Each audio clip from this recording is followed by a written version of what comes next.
He admired her strength and how she managed all alone. Key knew living in the forest was not easy, especially for someone like Zara who had always lived in the village. Every day, Key would watch Zara from a distance. He would see her gather fruits and fetch water from the stream. When she was not looking, Key would leave things for her: extra fruits, some fish he caught, and sometimes fresh water in a clean container.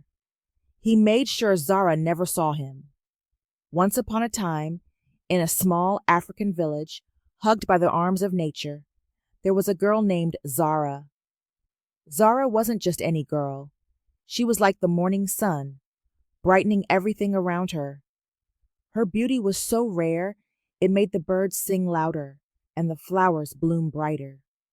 People from nearby villages would walk miles just to catch a glimpse of her. Her smile was like a treasure, and her laughter a melody that danced in the wind. Men of high standing, from chiefs to wealthy traders, would visit Zara's parents, bringing gifts of beads, gold, and money. They said it was an honor just to be in the presence of such beauty. Zara's parents, simple farmers, were overwhelmed. They had never imagined their daughter would become the village's pride. Her father, who tilled the land with his strong hands, and her mother, whose voice was as sweet as the honey they collected, treated Zara like a gem. They knew she was special, a blessing from the skies. In the village, every new day brought stories, but Zara was a story of her own. From the elders sharing tales under the baobab tree to the children playing near the stream, everyone knew of Zara. They didn't just admire her for her looks. It was her kindness that warmed their hearts. Visitors left with stories of Zara, spreading her fame far and wide. Her parents, though humble in their living, dreamed of a bright future for her. They hoped she would find love as beautiful as her, someone who would see beyond her beauty and treasure her heart. In Zara's village, things were changing. The women started feeling jealous of her. They would talk quietly when Zara walked by. Their smiles turned into frowns. They didn't like how Zara's beauty made them feel less important. The men in the village couldn't stop talking about Zara. They would come home and tell their wives and daughters things like, "Why don't you dress like Zara?" or "Zara carries water so nicely." These words hurt the women and their daughters. They felt like they were not good enough because of Zara. Then something big happened. A man in the village named Zoe left his wife because of something she said about Zara. His wife had called Zara's beauty bad luck. Zoe got very angry. He said, "No one in my house will say bad things about Zara," and sent his wife back to her family. This made the women even more upset. Zara didn't know about any of this. She kept being kind and smiling at everyone, but around her, a storm was growing. The women were getting more and more upset, and this was going to change Zara's life a lot. The village was not a happy place anymore because of all the jealousy towards Zara. In the village, whispers about Zara turned into stories that weren't true. People started saying Zara's parents got her from the river spirits. They said this because Zara's parents had no children for 7 years, and then Zara came, beautiful like a spirit.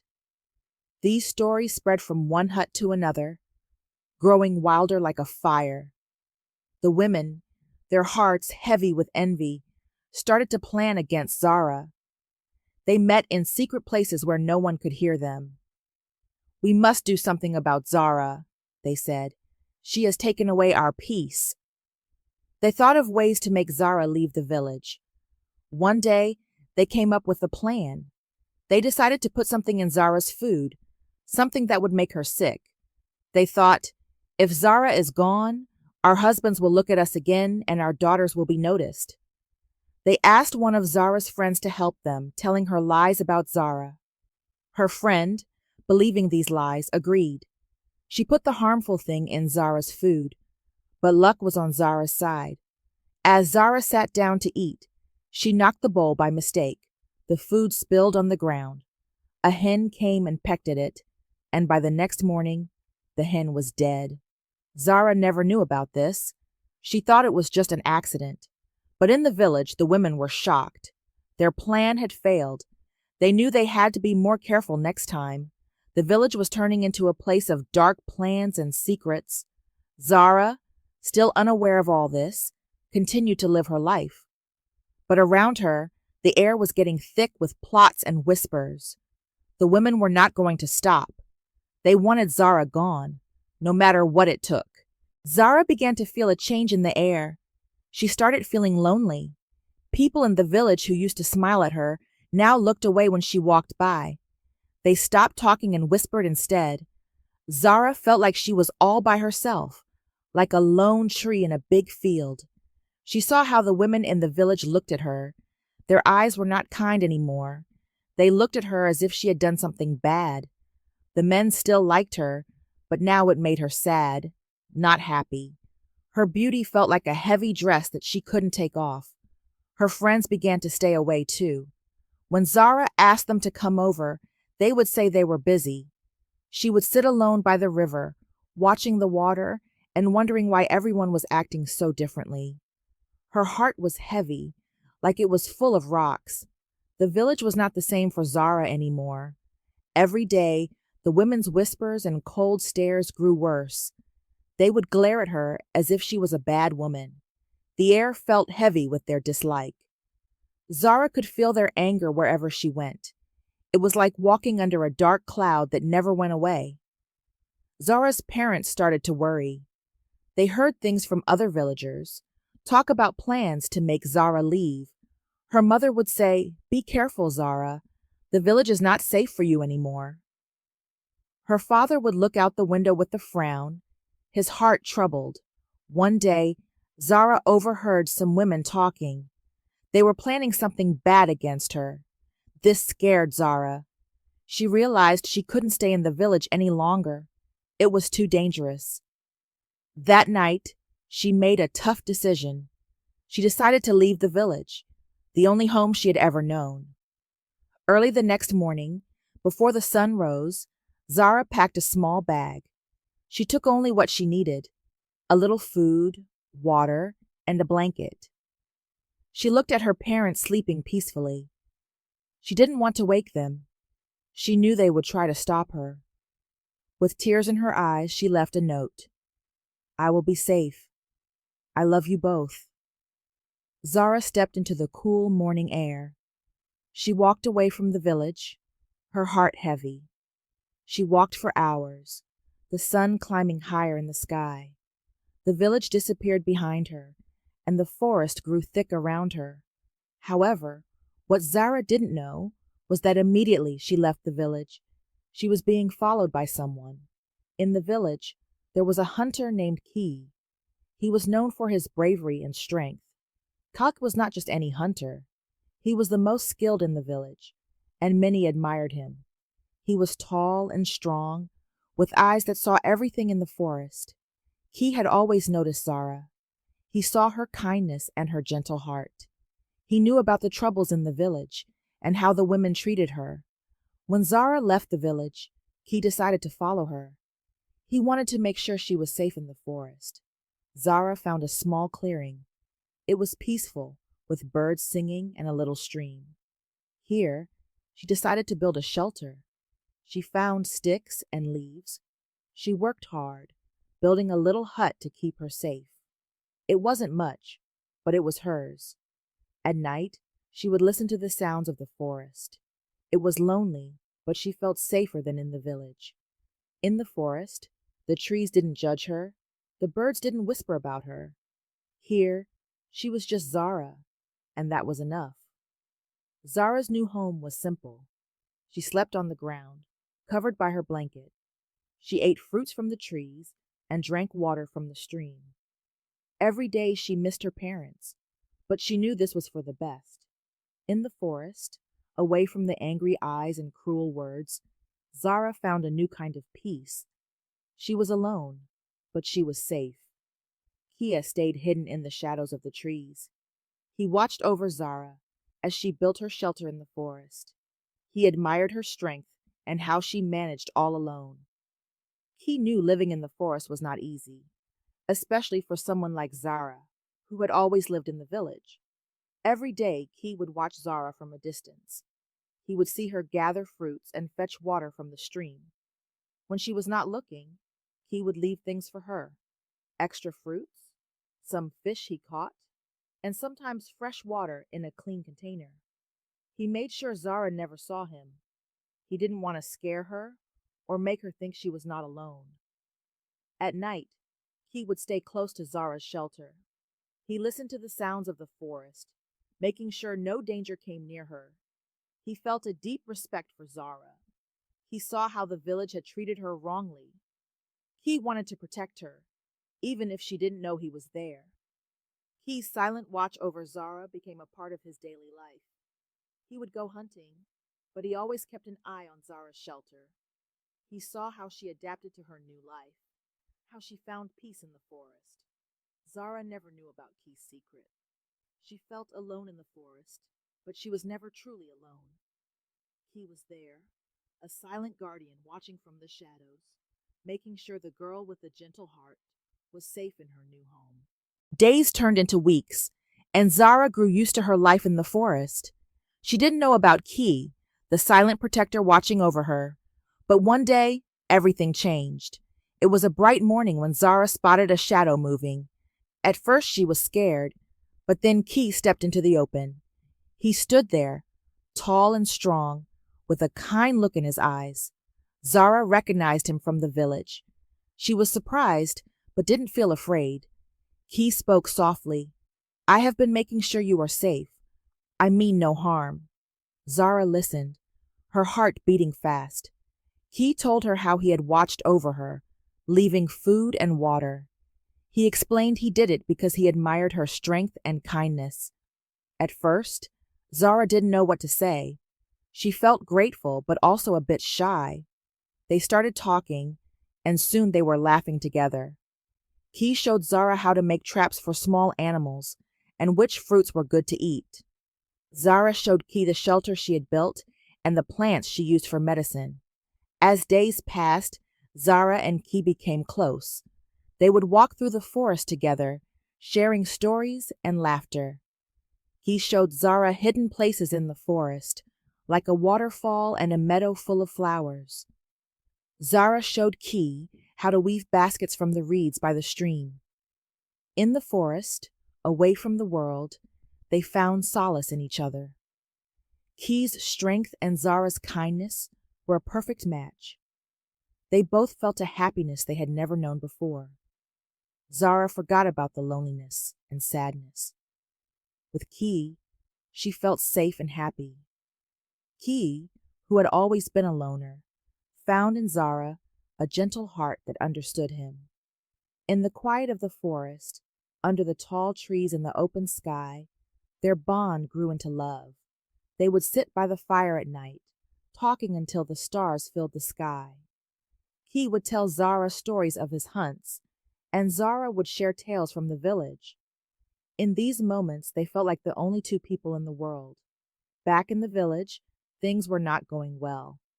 Ever since Zara left, a shadow seemed to fall over the place. The village that once buzzed with laughter and chatter was now quiet and sad.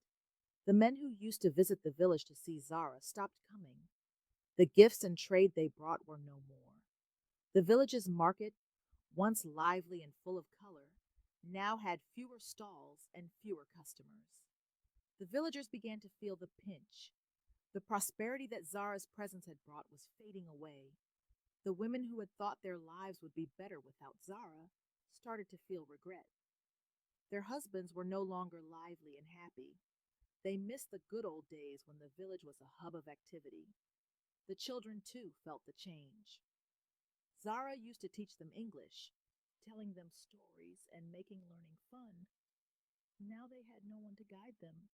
The village king, a wise old man, saw all this. He had been quiet during Zara's troubles, thinking the villagers knew best. But now he saw the mistake. The village had lost its jewel, and with her, its luck. One day, he called a meeting under the big baobab tree. Everyone gathered. curious about what the chief would say. He stood up, his face serious. We thought we were removing a problem when we let Zara go, but we were wrong. She was not just a girl, she was a blessing to this village. Since she left, look at our village.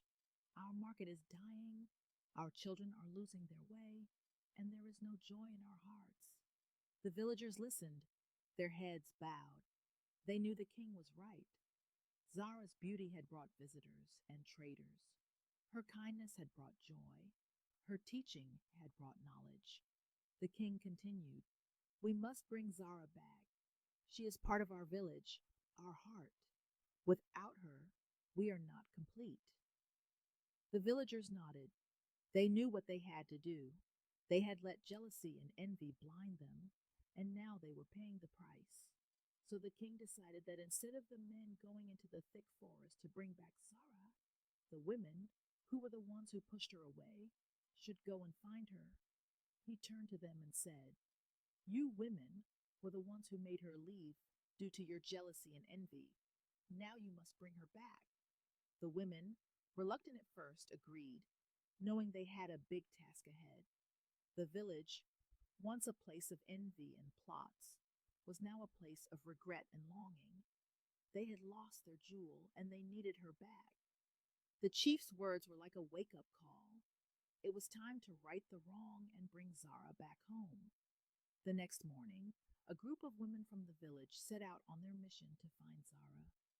They walked with heavy hearts, each step a reminder of their actions that had driven Zara away. The journey was not easy. The women, used to the comfort of the village, found the forest paths rough and tiring.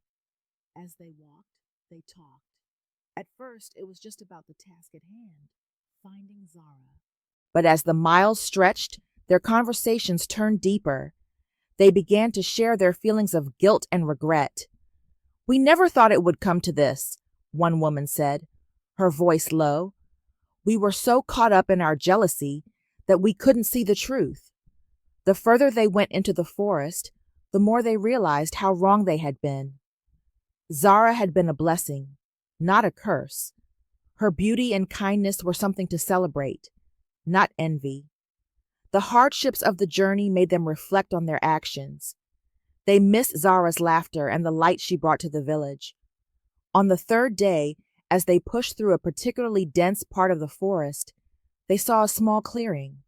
And there, right in the middle, was a simple shelter made of sticks and leaves. They approached slowly, their hearts pounding. Could this be where Zara was living?